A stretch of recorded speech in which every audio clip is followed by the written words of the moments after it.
From now on, Holy Father, not my will, but your will be done. I said, Father, you have chosen me. Give me the strength to obey. I will follow you no matter what it takes. If you know me, you cannot be neutral about me. Either you will hate me or you will love me. Because there is only one important business in the world. It is the business of salvation.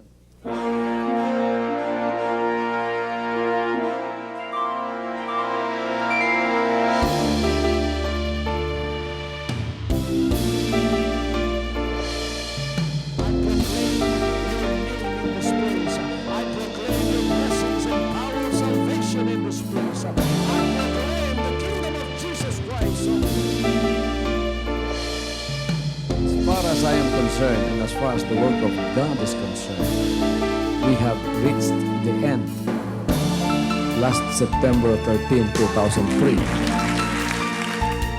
When you find God, you find His love. Because God is love. Ganon ang pag-ibig ng Panginoon. Walang katapusan na yan ay bumabalik-balik sa atin. If you want to receive, you have to give. Receive it by faith and say, Lord, I will touch up. Because the game plan of God was to save us from sin through the power of love. He has completed. His salvation works in the Spirit. After April 13, the door is open for everyone to come. The salvation works of the Father is now completed in me. Salvation is here.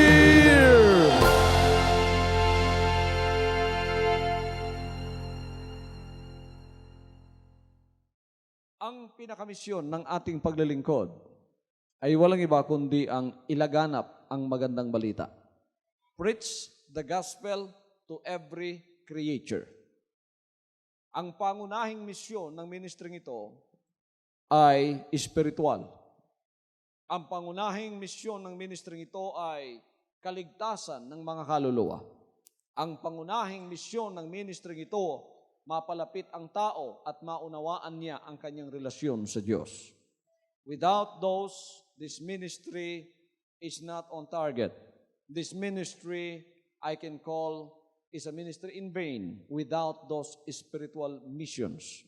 And we are not going to go astray from that mission. Hindi tayo lumilihi sa misyong yan.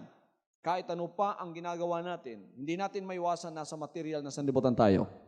Nasa physical na sanlibutan tayo.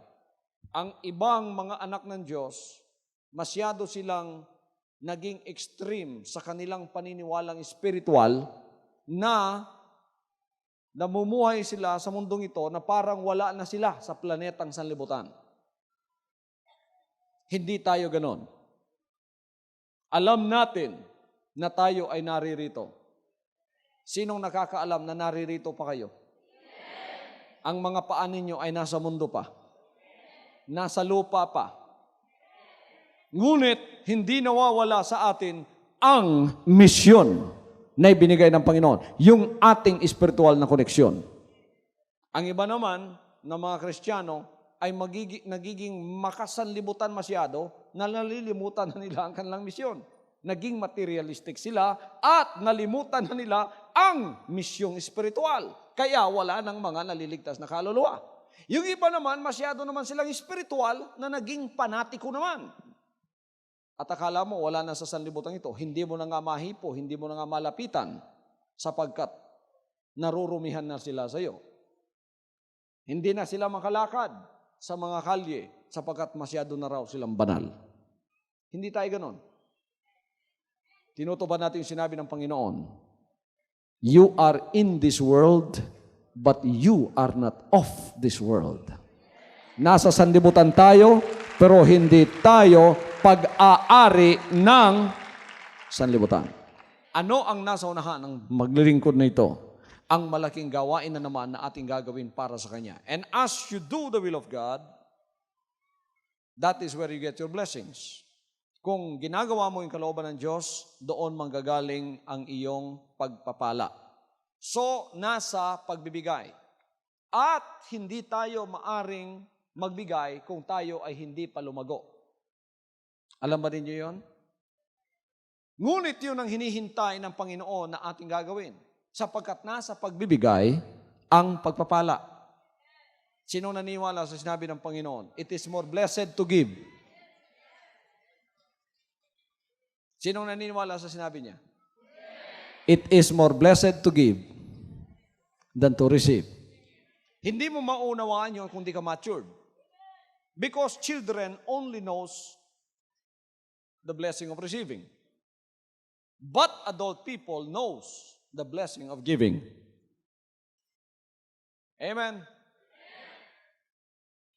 Hindi kayo naniniwala? Napakaganda ng binasa nating istorya kanina. At ang istoryang ito ay patungkol sa ating Panginoon at sa isang babae. Ang babaeng ito ay hindi binigyan ng pangalan sa ating binasa. Sinabi lang na siya isang balo, isang widow. So far as we know, the Lord did not even speak to her. Because when they were giving their offerings, the Lord was just standing by, watching all the people that went into the treasury to give their offerings. Pero ang hindi natin malilimutan dito ay yung sinabi niya patungkol sa babae. Sinabi ng Panginoon patungkol sa babae. Ito ay isang approval na salita mula sa ating Panginoon. This is not only a word of approval, but it is also a word of commendation that forms the key to what we have just read from the Word of God. At dito napoporma ang lahat ng katanungan patungkol sa pagbibigay. Okay? Patungkol sa pagbibigay ng lahat ng ating mga kinakailangang ibigay para sa Panginoon. Di ba yung mga pulubi lang ang binibigyan?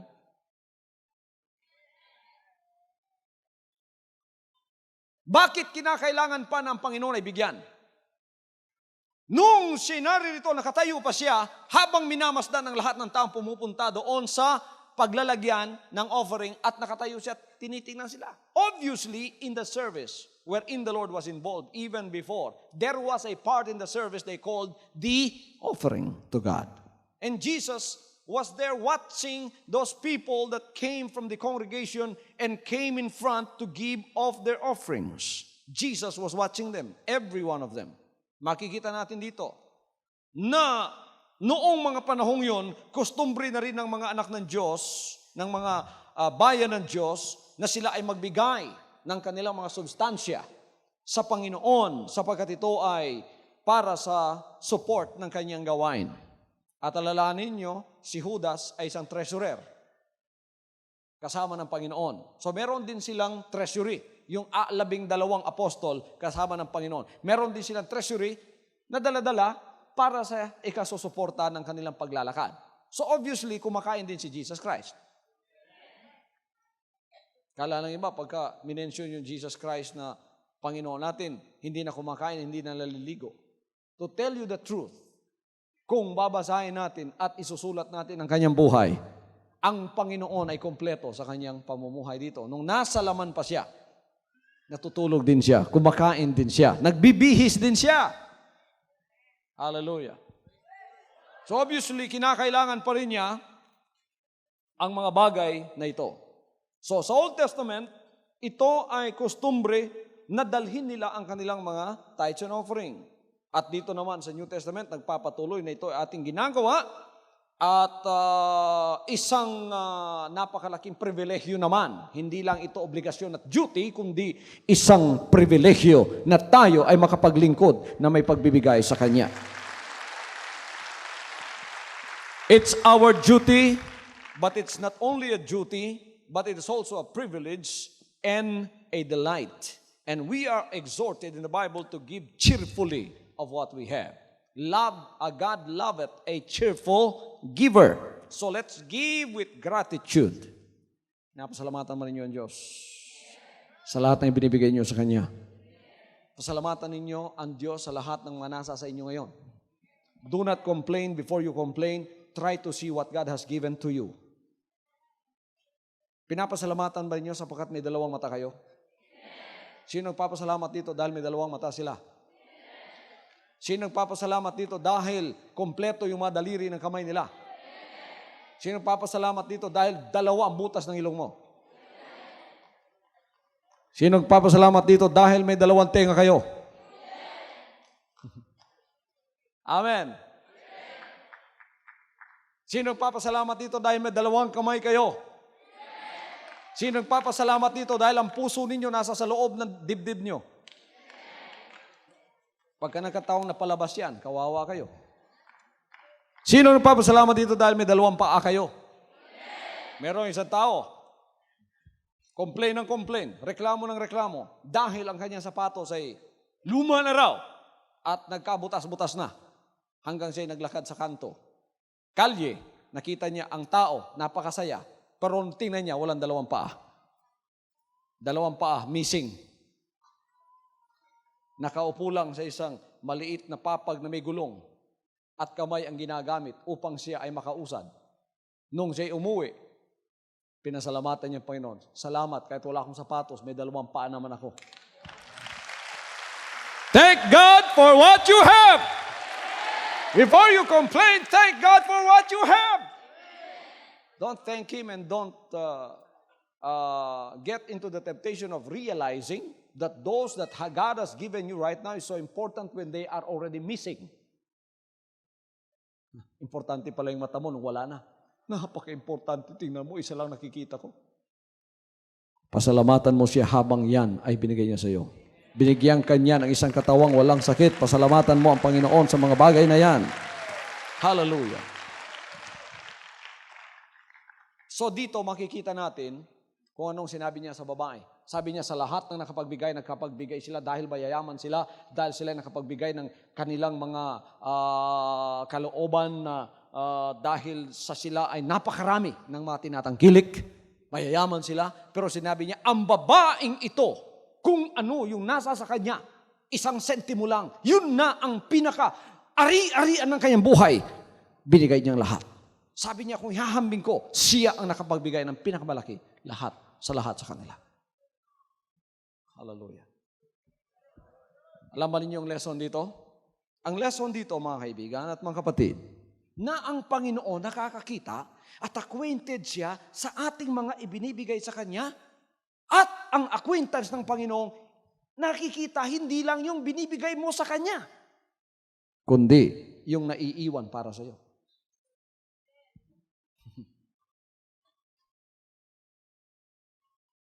Sa isang tradisyonal na pagbibigay, ang nakikita lang ng mga tao, yung binibigay ng tao, no? Pero ang Panginoon ang nakikita niya kung ano ang iniwan mo para sa iyo. Hindi yung ibinigay mo na nakikita ng tao. Ibinigay mo na ba lahat? Hallelujah!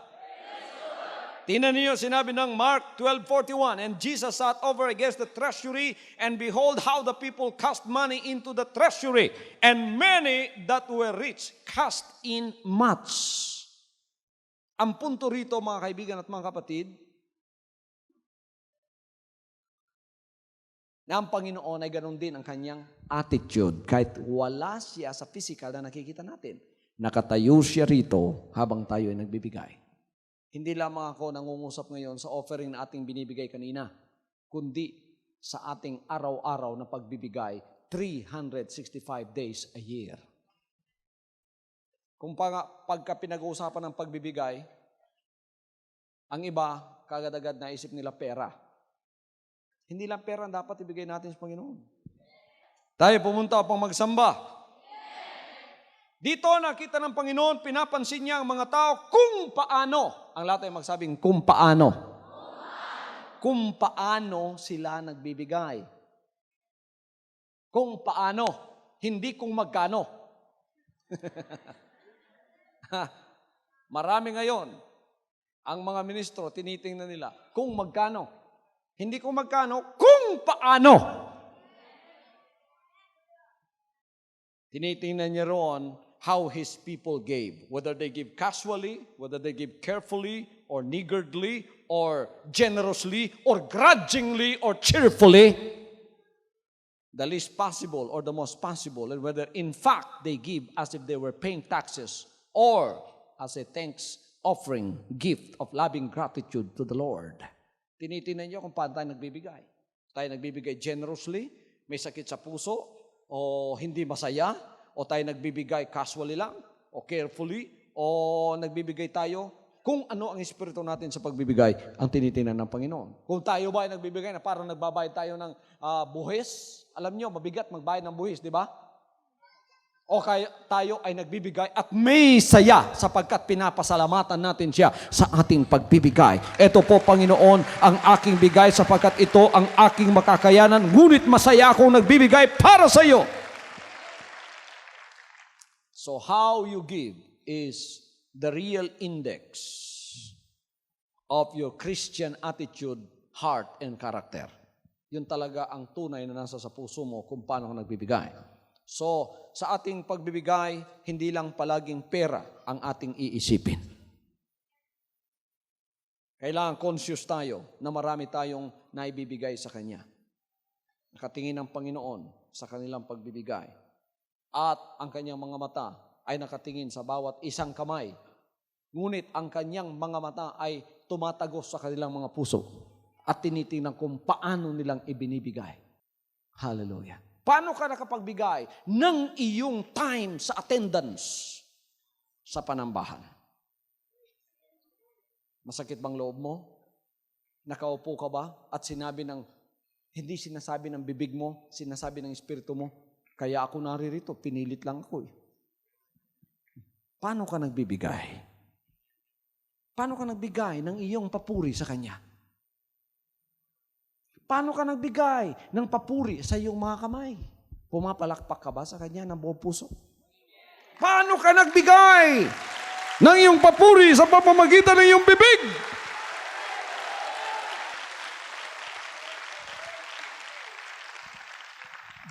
Makikita natin dito na ang Panginoon, hindi niya sinasaway yung mga mayayaman kapag nagbibigay. Nakikita rin niya. Tingnan ninyo ang sinabi niya sa verse 41. Okay? And Jesus sat over against the treasury, and behold, how the people cast money into the treasury. And many that were rich cast in much. Alam ng Panginoon yun. Pagka malaki ang binibigay natin, mayaman tayo, malaki ang binibigay natin. Alam ng Panginoon yun. Tingnan yung verse 44. For all they did cast in of their abundance. Alam ng Panginoon kung gaano kalaki ang iyong binibigay. In Bible times, the practice of giving was for people to come forward and offer their gifts publicly. At palaging ang lahat ng mayayaman na nagbibigay ay nagbibigay na may mga trumpeta with great demonstration and great deal of demonstration they were giving. And then there was much applause when the gifts that were given were large and bountiful. Pero makita natin dito ang applause na ating inaasahan dito sa pagbibigay, pagka sa Panginoon ang binibigay, hindi applause ng tao, hindi palakpak ng tao. Ang inaasahan nating applause dito ay mula sa Panginoon. Masaya ba ang Panginoon sa iyong pagbibigay? Makikita rin natin sa lesson ito sa verse 42. And there came a certain poor widow, and she threw in 2 mites, which make a farthing. Makita natin dito na merong isang balo na nagtapon doon at nagbigay ng siguro matatawag nating 5 centimos. Ang actual monetary value ng pagbibigay niya ay walang kwenta kung ihahambing mo doon sa iba. Ito'y napakaliit na kung imagine mo, kung makikita ng mga tao ang pagbibigay niya, siguradong hindi siguro siya papalakpakan. Mas papalakpakan yung nagbigay ng 5,000, 10,000. Pero tingnan ninyo, iba pala ang paningin ng ating Panginoon. Siguro sa mga tao, hindi man napapansin yung kanyang kaloob. At hindi siya tumanggap ng maraming mga papuri sa mga tao, sa kanilang bibig at sa kanilang mga kamay. Pero nakita ng Panginoon ang kanyang alay. At sa desisyon ng Panginoon, ito pala ang pinakamalaki. Pinakamalaki ang kanyang naibigay.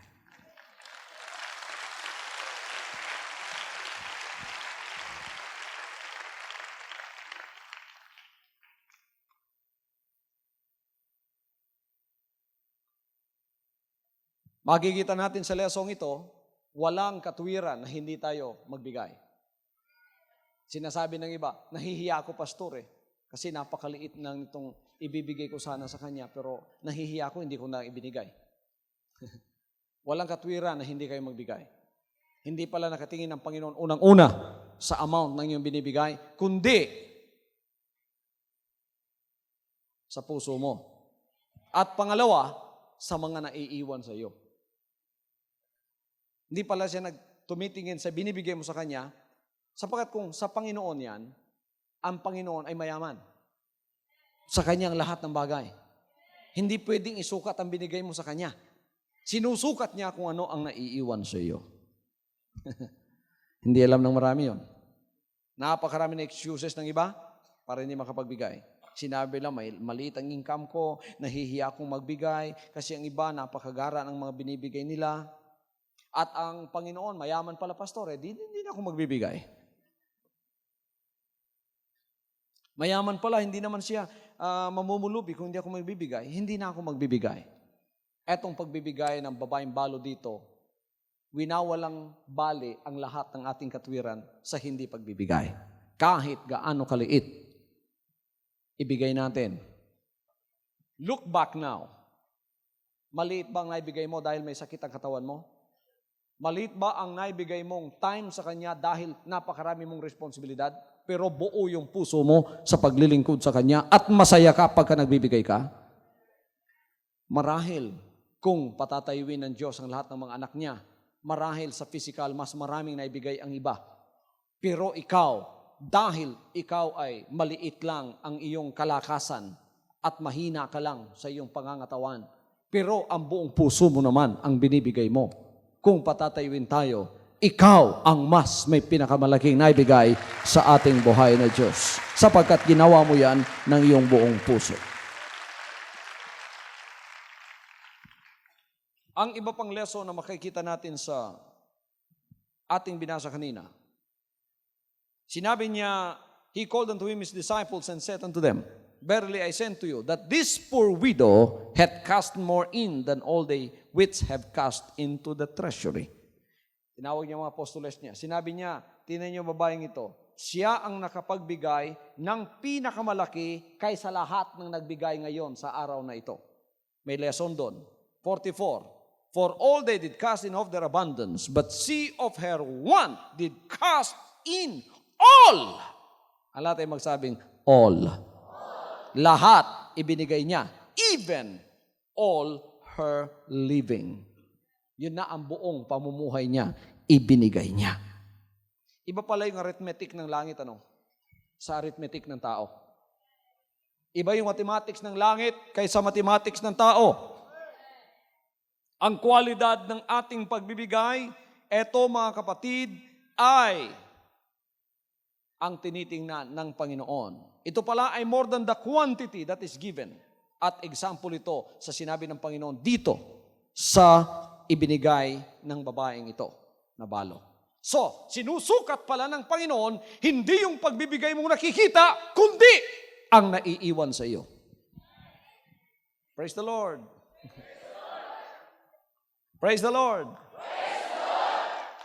Sinabi niya sila nakapagbigay nga ng marami, sa harap ng mga tao, marami silang naibigay. Dahil mayayaman sila. Kung isusukat mo yan sa mga naiwan sa kanila, wala mang 100% yan. Pero sinabi niya, ang babaeng ito, pagka sinukat mo yung binigay niya, lahat na pala ng kabuhayan niya yon ang kanyang naibigay. Napakaganda ng mathematics ni Jesus Christ. Hallelujah. So, Jesus Christ was giving us an example of the person who was not only rich, but a poor widow. That is where he got his lesson. And he gave us what was in his mind. Pinakita niya sa atin dito ang uri ng kanyang pag-iisip sa pagbibigay natin. So, isipin ninyo, pagka tayo narito, nagbibigay tayo ng ating time sa Panginoon. Ang pinakalas na lesson na matatanggap natin sa ating binasa kanina, na sa ating pagbibigay, ang sikreto ng pagbibigay na kalugod-lugod sa Kanya, ay i-recognize natin na ang lahat ng bagay sa Panginoon. Lahat ng bagay sa Kanya.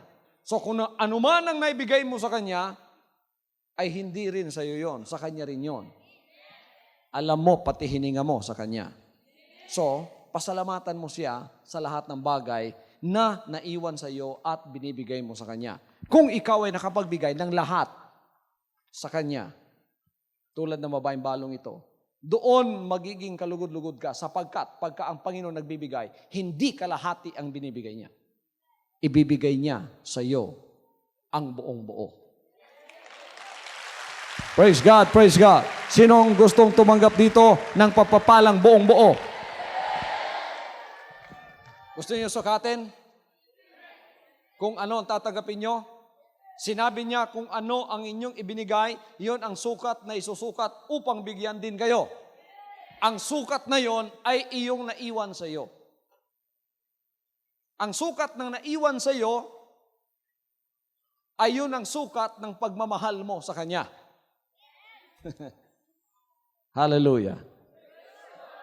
Kung 80% ang naiwan sa iyo, sukat yon na mas mahal mo ng 80% ang sarili mo kaysa sa Kanya.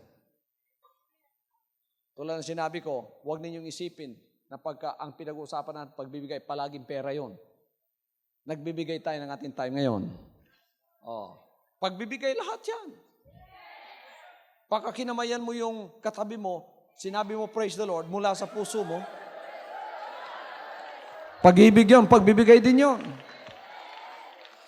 Pinakalas na siguro sa pagbibigay, yung pera. Hallelujah. Binibigay mo ba ang lahat? Binibigay mo ba ang lahat?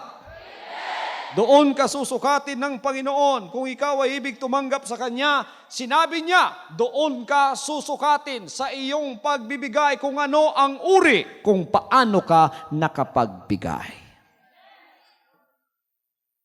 Nagbibigay ka ba as an act of love? Pag-ibig ba ang ginagawa mo para sa Kanya? Tulad ni Mary, pag-ibig ang ginawa niya. Si Martha, pag-ibig din, pero napaka-busy sa ibang bagay. Tingnan niyo, sa Panginoon, walang kwenta yung snacks, yung pagkaing material. Ang makwenta sa Panginoon ay yung ikaw ay umupo sa Kanyang paanan at makinig ng Kanyang mga banal na salita. Ibigay mo ang time mo sa pakikinig ng Kanyang banal na salita. Hallelujah! Pag-ibig na ibinigay niya sa Panginoon ay napakahalaga. Si Martha, mahalaga rin sa Kanya. Pag-ibig din yun sa Kanya, no? Biro mo, nagluluto sa kusina, lahat ng mga snacks, inaano niya doon, niluluto niya, may mga sapin-sapin pa siguro doon, may mga iba pang pagkain doon, may mga maruya, may mga lahat. Busy siya. Sabi niya sa Panginoon, Panginoon, tingnan mo si Mary, walang ginagawa, nakaupo lang sa paanan mo, nakikinig lang sa iyo. Ako dito, busy, upang ikaw ay mapa-snack ko. Sabihin mo naman, tulungan mo ako. Tulungan niya ako. Sinabi ng Panginoon sa kanya, Martha, Martha, napaka-busy mo sa lahat ng mga bagay na mawawala lang. After 4 hours, sinabi niya, yung pinagkakaabalahan mo, itatapon mo na. Sinabi niya si Mary, na pili niya ang isang bagay na hindi na mawawala sa kanya. Mga salita ng Diyos. Pinakamalaga yon.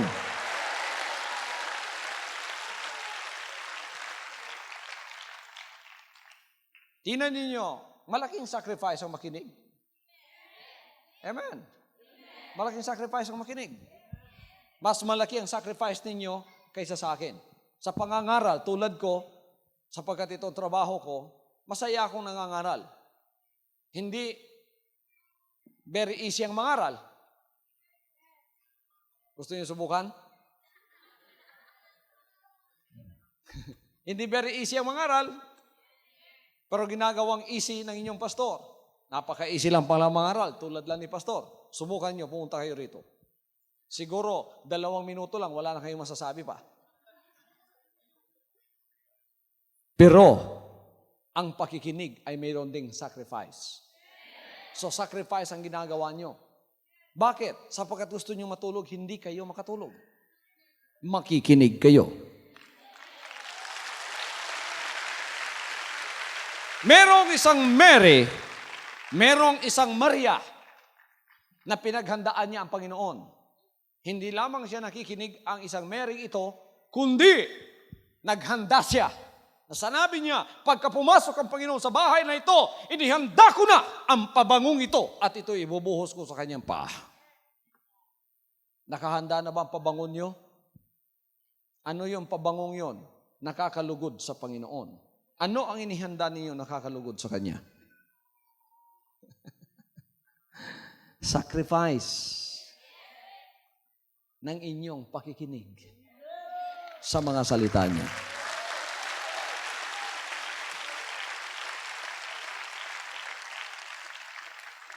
Everybody say, praise the Lord. Praise the Lord. So this woman already prepared a very highly priced ointment.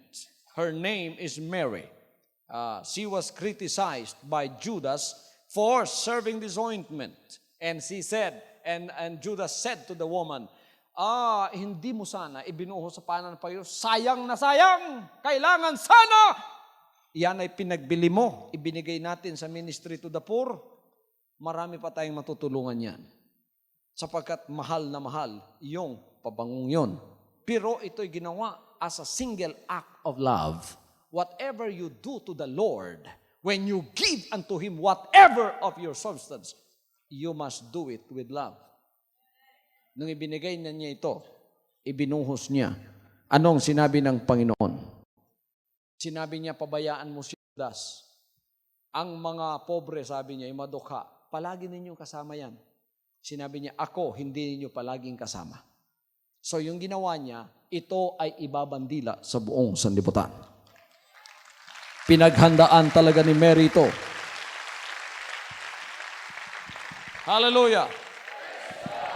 May 10 na mga taong merong ketong. Pinagaling silang lahat ng Panginoon nung sila'y lumapit. Hindi man niya hinipo sa pamamagitan na lang ng kanyang salita. Silang lahat ay gumaling. Iyon ang kaloob ng Panginoon sa kanila. Kayo ay ketonging lahat.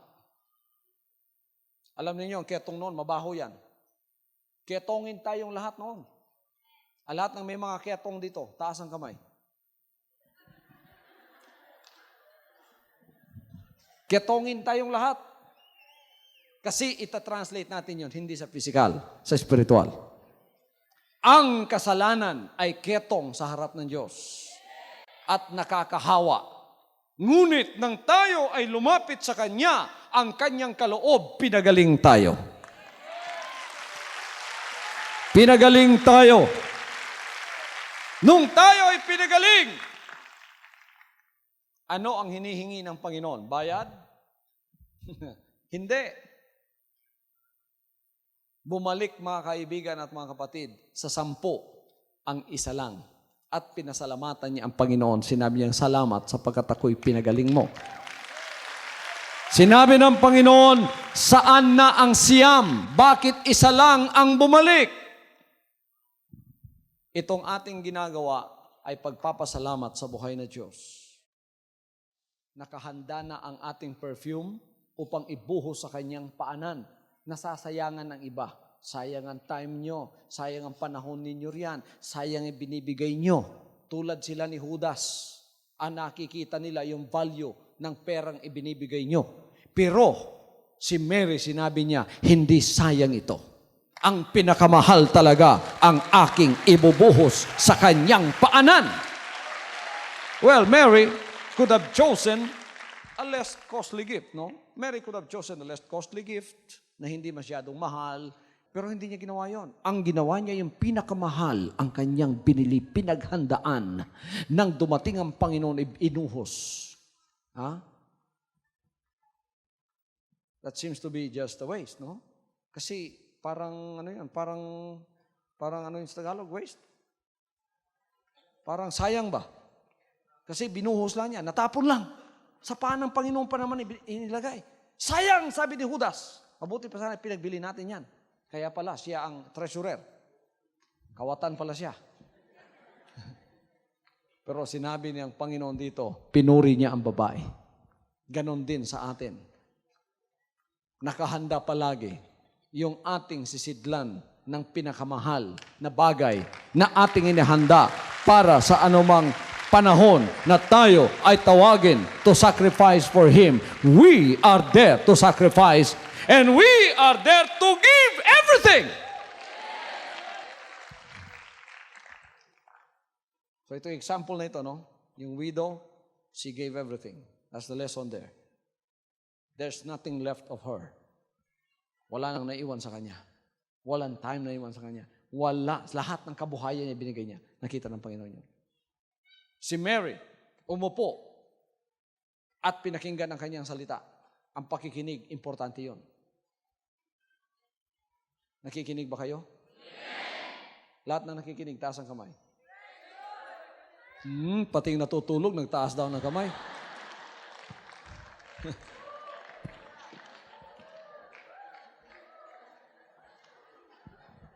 Hallelujah. At makikita natin na tayo ibabalik pa upang magpasalamat. At sasabihin, after we have done everything, Lord, thank you for healing my sin. Lord, thank you for healing my sin. Thank you for saving my soul.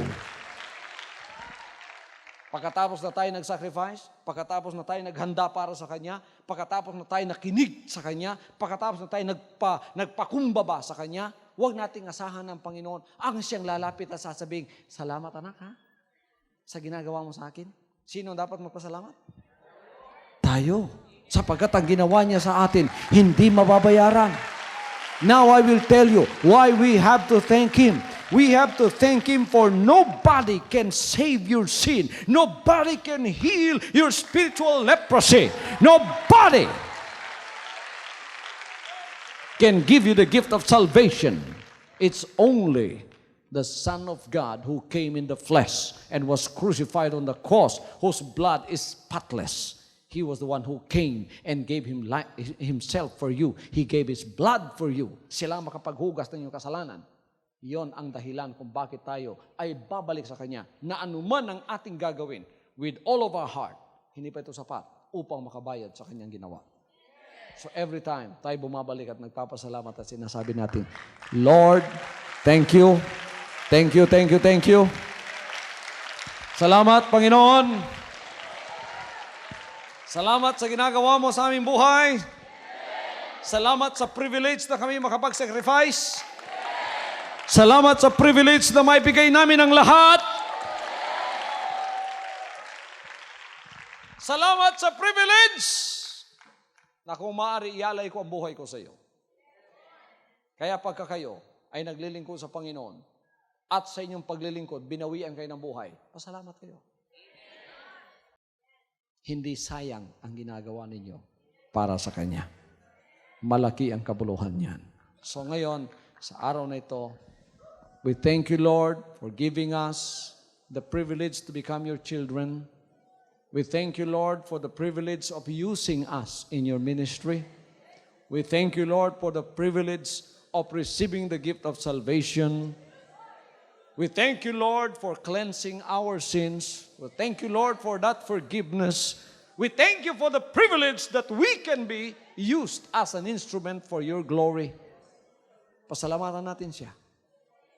At tingnan natin ang quality ng ating sacrifice sa pagpapasalamat sa Kanya. The Lord bless you. Praise God. Ngayon, i-resolve natin what is our resolution for 1997. Our resolution for 1997 na maging mas sakdal at perfect ang ating gagawing sacrifice para sa Kanya. Hallelujah. Now, you look at the service to God as a sacrifice. Pero hindi sacrifice na nakasimangot, kundi sacrifice na masaya. Sapagkat ang pribilehiyong ibinigay niya sa atin ay hindi pribilehyo na mapapa sa atin kung hindi pa siya pumunta rito at nagbigay ng kanyang sarili. Katulad na ba kayo noong balong babae? Katulad na ba kayo ni Mary? Yung unang Mary na nag-sacrifice upang makinig sa Kanya? Katulad na ba kayo nung pangalawang Mary na ibinigay ang pinakamahal ngunit hindi niya inisip na sayang? Katulad na ba kayo noong last pang-10 na ketongin na bumalik at sinabing, salamat? 1997, tayo ay sumunod sa Kanya na mayroong paglago na nagbibigay, hindi palaging tumatanggap ang iniisip, kundi nagbibigay. At sinasabi, Panginoon, ngayon pong kami pinalago niyo, nalaman namin ang pribilehiyong ito. Kami po ang bahala sa gawain mo dito.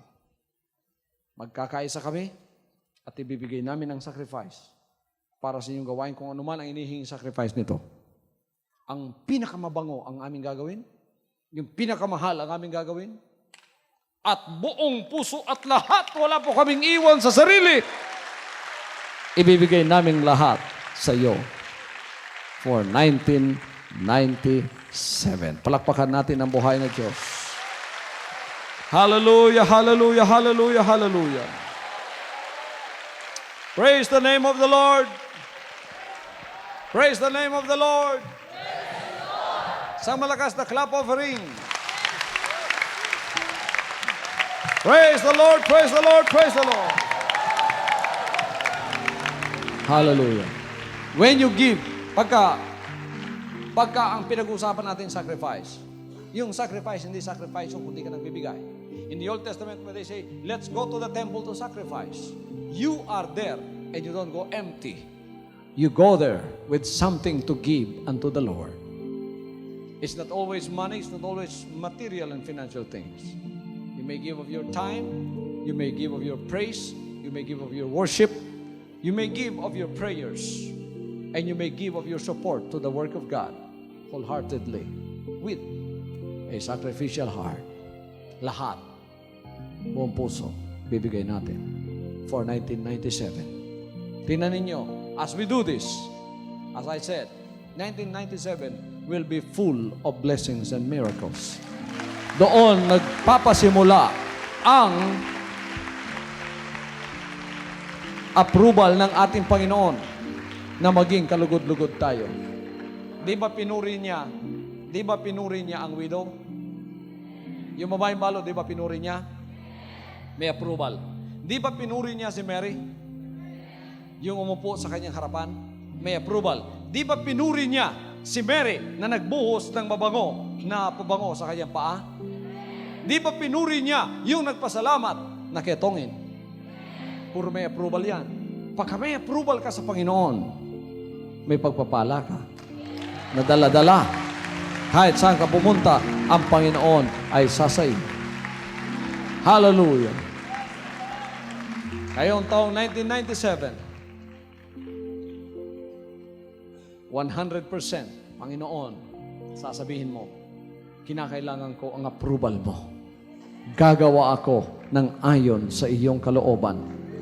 I will start the year right. Hallelujah. Hallelujah, hallelujah.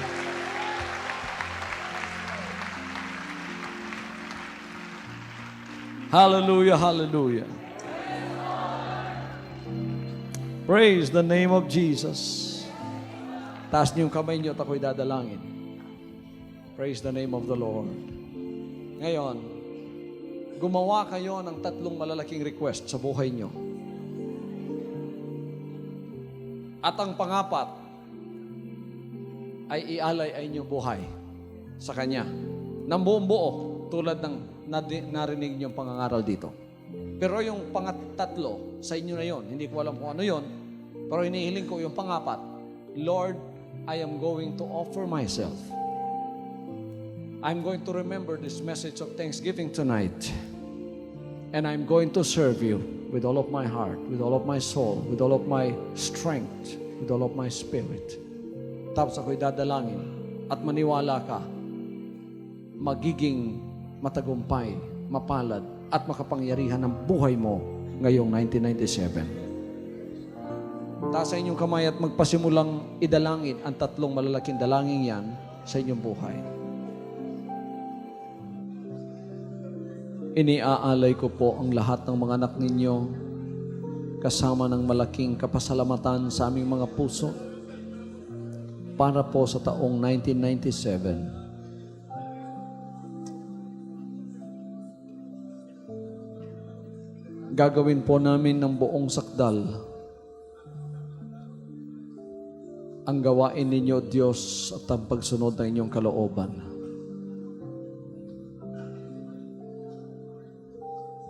Salamat po sa pagpapalago ninyo na naunawaan namin ngayon ang inyong mga banal na salita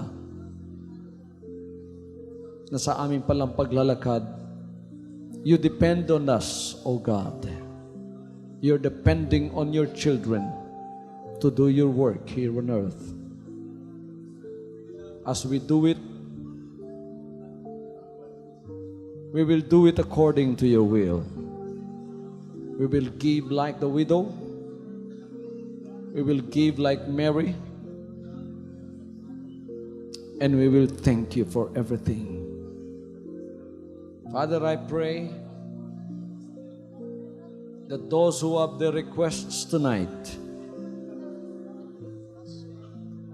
and as they let these requests be made known unto you, I pray, Father, that you reach out and touch each and every one of them as they dedicate their lives unto you.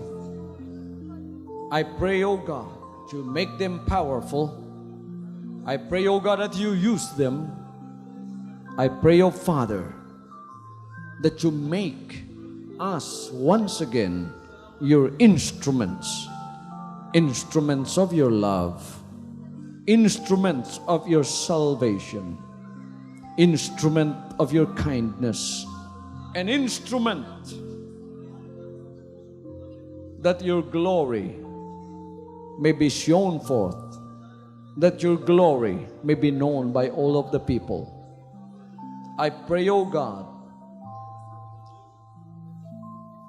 that your guidance will be upon us once more, and that you guide this work to that direction you want it to go. I pray, O God, that you shower upon us more spiritual blessings that comes from on high. Lord, I pray for the spiritual health of your people. I pray, O God, that you pave the way for them to become useful in your kingdom and to become steadfast and stable spiritually. And as they follow your will, O God, they would become burden bearers, and they would become the extension of your body that follows after the will of the Father until you come.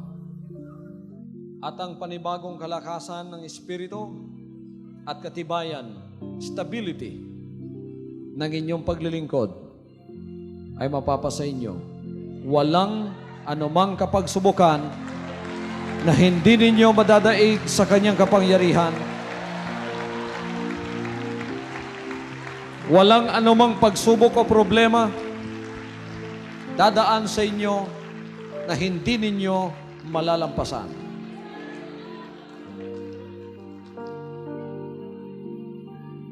Pagpalain kayo ng Panginoon, mas lalo niyang palalakasin at padadamihin ang abilidad na ibibigay niya upang kayo magamit na instrumento sa kanyang kaharian. In Jesus' name. In Jesus' name. In Jesus' name. From now on, Holy Father, not my will, but your will be done. I said, Father, you have chosen me. Give me the strength to obey. I will follow you no matter what it takes. If you know me, you cannot be neutral about me. Either you will hate me or you will love me. Because there is only one important business in the world. It is the business of salvation.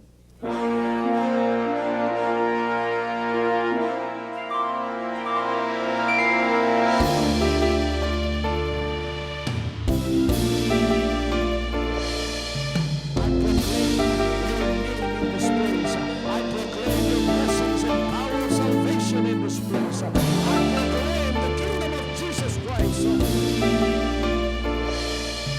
As far as I am concerned, and as far as the work of God is concerned, we have reached the end.